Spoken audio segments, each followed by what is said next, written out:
The first period of Chinese music was dominated by percussion instruments. Music for palaces and state officials also had detailed rules. All these began to fall into oblivion since the era of Emperor Huan 132 to 168 of Han Dynasty 202 BC to 220 AD. At the end of Han Dynasty, or in the well-known 三国 or Three Kingdoms period, 220 to 280, the Prime Minister, 曹操 155 to 220, found 杜奎 who was proficient in music in the first period, so 曹操 assigned 杜奎 to perform it back in the palace. 礼乐制度 Or rituals and music system revived. 曹操 Also collected 乐府诗 or music poetry of the high court. 曹操 And his son, 曹丕 187 to 226, who founded 魏 or 曹魏 dynasty 220 to 266, were very fond of 轻商 music which was popular at that time. After establishing 魏 dynasty, 曹丕 established 轻商 music department.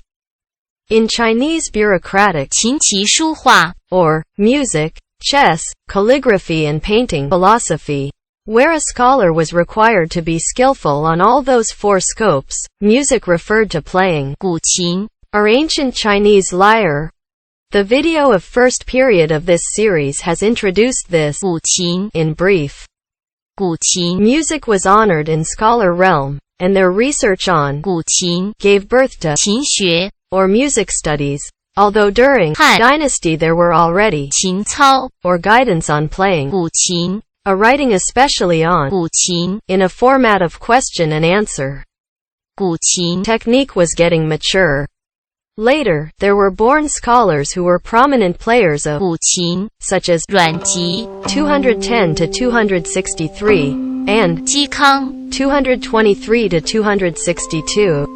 嵇康 In his book, 琴赋 or 古琴 composition, proved that at that time it was already known how to produce a falsetto in. 古琴 Also there were famous 古琴 music, including 广陵散 or topple in 广陵 which is still often played today, and 循序 died 289, improved the size of wind instruments. The turmoil of war during the transition periods from the west 晋 to east 晋 dynasty 318 caused 轻商 music to traverse to the south and assimilated with 吴歌 or 吴 song belonging to the people of the southern region and 西曲 or music from the west and formed the new 轻商 music. The first king 义武 338 to 399 of 后梁 kingdom 386 to 403, while he was a main general of 前秦 kingdom 351 to 394, conquered 秋瓷 region in 382 and brought its music to China, which later played an important role in 宴乐 or party music in 隋 dynasty 581 to 619 and 唐 dynasty 618 to 907. 何承天 370 to 447 of the 南朝宋 kingdom 420 to 479 used arithmetic series on 三分损益法 or the three-part profit or loss method and came up with a new 12 temperament mode which was very close to the 12-tone equi-distance temperament of present. So it was the first step in solving the complicated problem of non-returnable to its tonal in the three-part profit or loss method.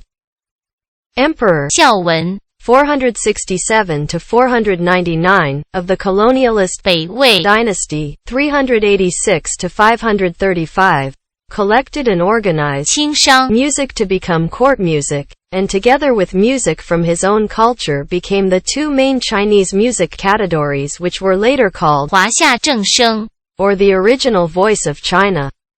梁 Dynasty 502 to 557 and 陈 Dynasty 557 to 589 also had the 轻商 music departments. From various articles on the history of European music I read before, all refer to the relics of the first Pope Gregory, 540 to 604, as the oldest musical score from the medieval era, around 500 to 15th century. The music score was dominated for the church, which is known as plain chant.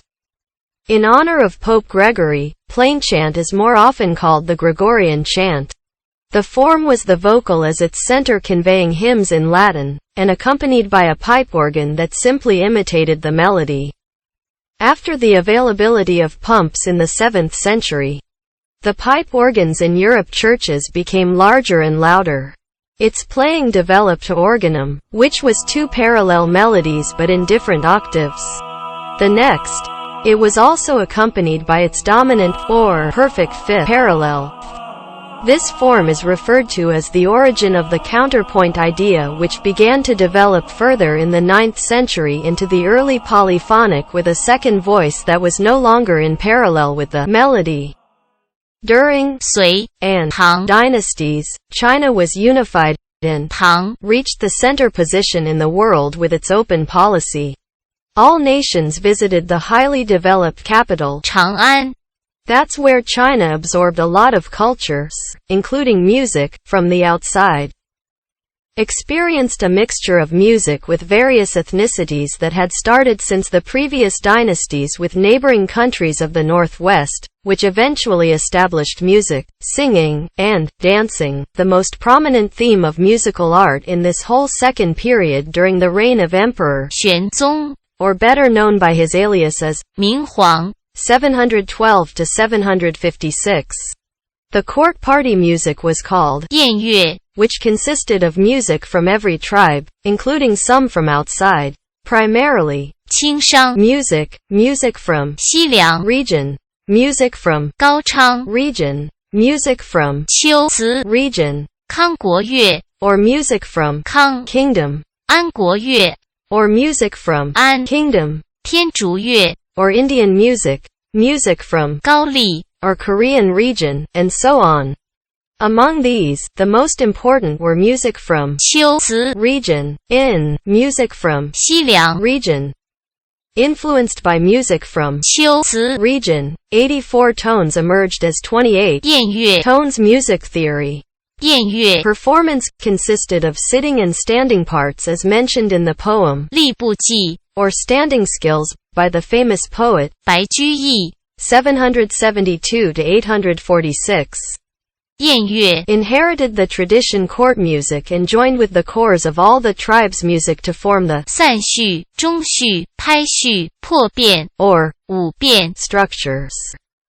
Recorded in 教房录 or educational room records, there were 46 titles as big songs of 唐 dynasty, including compositions by emperor, 明皇 namely, 霓裳羽衣舞 or neon feather dress dance, whose performance process was clearly depicted by 白居易 and this theme is still used as the title of a music today, though I am not sure if the melody is also a preservation of the work of emperor. 明皇 Music educational institutions were also established, such as 教坊 or education room, 梨园 or pear garden, 大乐署 or big music department, 鼓吹署 or percussion and wind instruments department, as well as 教园 or education park. With strict exams from these institutions, great musicians were created. 曹柔 Born 730, created a special fingering notation for 古琴 which, after having perfected especially during Ming Dynasty, 1368 to 1644, is still used today. Literary history highly praises the 唐诗 or poetry of唐 dynasty that was possible to be sung at its time. Singers were very happy to have the chance to sing famous poems. Poets also used their poetry to be sung in order to be viral to test the fame of their works. Apart from court music, other music was not specifically recorded.